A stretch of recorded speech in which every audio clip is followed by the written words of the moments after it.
Čau děcka. Nazdar, čau. Tak už jsme dorazili do Aberdeenu, byli jsme u Kurtova, pojď trochu za mnou. Jo, jasně. Byli jsme u domu Kurta Cobaina. Jo, jako, měl to těžký, no. Měl to těžký, bavili jsme se tady s takovou holkou, s klukem, co vystupovali z auta a dojeli až z Kalifornie, aby navštívili tady ten... Jo, ten památník. On je trošku jako, on si říkal, že, jak to říkal, že jsi rád, že to není ještě že další... jsem rád, že nechodil na víc míst, jako jo, protože... Však jim to ukáž, tady ten most, ne, podívej, tady je, počkej, jak se to přetáčí, to možná nejde nějak, jako jo, to nejde asi. No taky ne. Tak vidíte nás místo mostu, most je před náma, tak si dovedete představit. náma. Jako vypadá tak trošku jako bych řekl druhý nejdůležitější most na světě, jo, hned po Karlově mostu. Počkejte, já to zkusím, jako abyste to viděli teda. No. Tak tady chodil Kurt Cobain hulit pod most, protože tady hodně pršelo a prostě nikde jinde se kouřit nedalo. Jo, a jinak je tady hrozný vedro, tak možná tam chodil, protože vlastně tady to je jediné místo, kde je stín, no.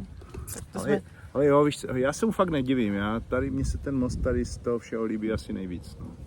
A jinak té řece se říká Vyškaš, což je indiánský smradlavá voda, nebo opravdu tak je, to jsme se tady dočetli a oni vlastně, když zemřel, tak vzali jeho jako popel, ne, a tady to do té řeky vyhodili, a to je jako pravda, jo, to si nedělal. Jo, je to tady napsaný, no. No, takže, ale jako je to smutný na jedné straně, že člověk, kdo ví, co se stalo, jestli se fakt jako zavraždil, se za sebe vraždil. Ale jako pod tady tím mostem třeba ho napadly jeho nejlepší písně, jo, tak to mě tak jako... To je fascinující, no. Jo, tak nevím. Ty jsi...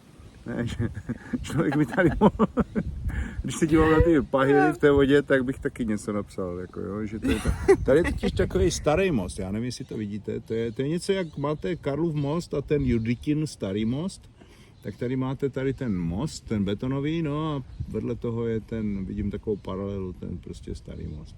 Ale já myslím, že za něho tady byl ten betonový most, no.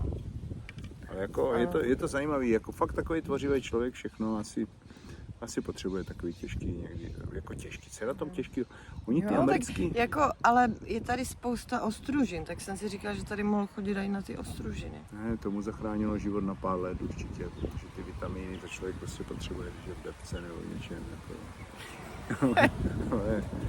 ale jako ne, víš, opravdu mě je sympatiák, jo, tak jako vidím z těch videí, talentovaný člověk, všecko, jo. Jo, viděl. Tak jasně, už jsem se díval na video, když mi řekla, kdo je, no tak jasně, tak jezdím všude, kde byl, jo, abych ještě nevěděl, kdo to je, ne? Abych to přečetl až na konci. No. Ne, jako sympatiák, myslím si, že bychom s ním pokecali, kdyby to byl, jo. Jo, určitě. Ale on asi utíkal pod most, protože se mu kecat nechtělo, no. Jo, přesně tak, no. On to měl, že prej, jako, když byl malej, to měl nějaký těžký, ale já nevím, no, mně přijde, že tady možná všechny děcka jako se scházely pod tím mostem, že tady jako není moc míst, kam se schovat. No, ale myslím si, že té vesnici, co jsme byli předtím, že tam to měli těžší, jako. Tam možná, jako zajímavé je, že se tam nevzešli žádný hudební prostě takový umělci. Tak tam se scházeli u benzinové pumpy, no, zase byli, no, všecko ty výpary, já nevím co, možná, že to zabíjí jako umění, no. Ale jako, říkám, jsem rád, že už nemusíme jet jako nikam jinam, jako myslím si, že jsem nasycen umělcovými stopami, jo. Jo, vidíte, za náma tady přichází další lidi. Marky se taky splnil sen, prostě byla pod mostem a...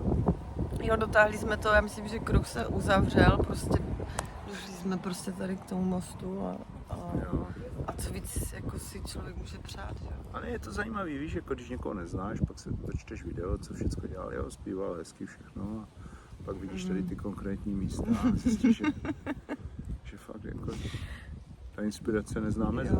Jo, myslím, že ti lidi, co tady jsou, tak jsou podobný naladě jak my. Jo, nejlepší někdy prostě nechodit po stopách, jako doporučuju, jo. Jako... Radši poslouchat tu hudbu, no. Jo.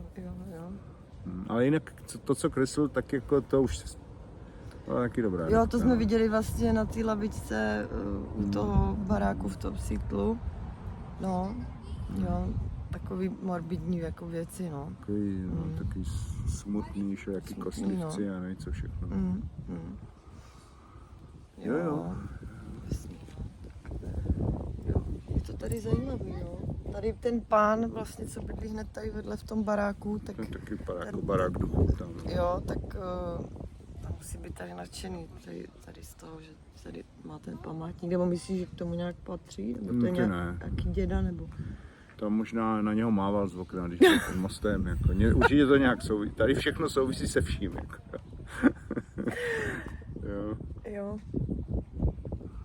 Tak jo, jako, chceš tomu ještě něco dodat? No, jakože z tohoto mostu se nedalo skočit, to je na tom mostě fakt jedna z Jo, dobrých nedá věcí. se? No, tak dalo, ale jako nic se neděje, že není moc vysoký. Jo,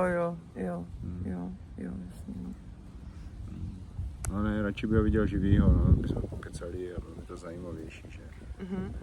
Ale je to stejně divný, že Ale jako... on byl jako, víš, on byl takový introvert, já nevím, jestli bych s tebou, víš? Jako... Vím, chápu. Takže to je jako... Takže kruh se uzavřel, pochopili jsme umělce A teď jo. půjdeme... Teďka půjdeme Dej ještě vlastně dál. do centra, ještě musíme do centra. Dej ještě dál někam. Tady už ne. Jako Tady jsme to vyčerpali, ale myslím si, že do centra občas taky šel, jo, že nechodil jenom pod most, takže jo, podíváme jako do myslíš centra. tady, jako do centra. Jo, do centra, tady to mají, město. ale jako pozor, oni tady velice, když jsme přijížděli tady do toho města Aberdeen, tak To je větší. To je To je takový jako musím říct, větší že a fakt jako vás vítají, všude jsou no, tak supermarkety, ale cedule, welcome to Aberdeen, no, prostě kytičky, že? Tak je to hlavně u moře, jo, to je tady hezký, jo, je tam velký most přes to a prostě, ale myslím si, že tady musí šíleně pršet, jako přes zimu, no, že to tady musí být dobrá debka. Jo, No. Já znám a lidi, tak můžeš se schovat právě pod ten most. no právě, no, ale já znám lidi, co když 3 měsíce pršelo v kuse, tak opravdu měli depresivní myšlenky, jo, no to není žádná sranda. Jo. Někdo je na to náchylný, no. Jo, ale tak v Anglii, že taky prší. Tak, No. taky, no. Pak jen člověk ani nerozumí, když mluví anglicky. Myslím, že to mají z toho deště. Tady aspoň...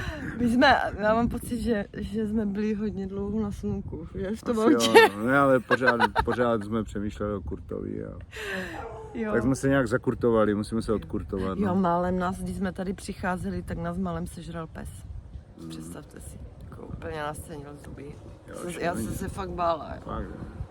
Ty ne, ty jsi tam šel vedle něho, jako úplně v klidu.